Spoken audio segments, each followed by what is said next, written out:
যারা মানুষকে দেখানোর জন্য নামাজ পড়বে, রোজা রাখবে, যাকাত দেবে, হজ করবে, কোরবানি করবে, মানুষকে দেখানোর জন্য ইবাদত করবে, কিয়ামতের দিন তারা অনেক আমল করবে ঠিকই, কিয়ামতের দিন দেখা যাবে আল্লাহ তাআলা ডাকবেন, ও বান্দা আসো, কি করছো আমার জন্য?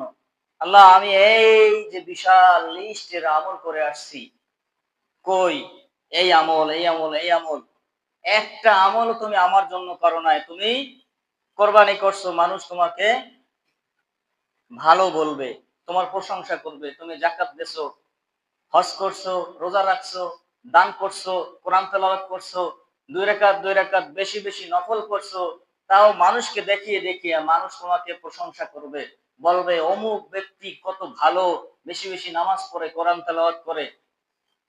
মানুষ তো তোমাকে প্রশংসা করছে, তুমি আমার কাছে কিচ্ছু পাবা না। তখন খুব ভালো লাগবে না আমাদের, বলেন? তখন ভালো লাগবে?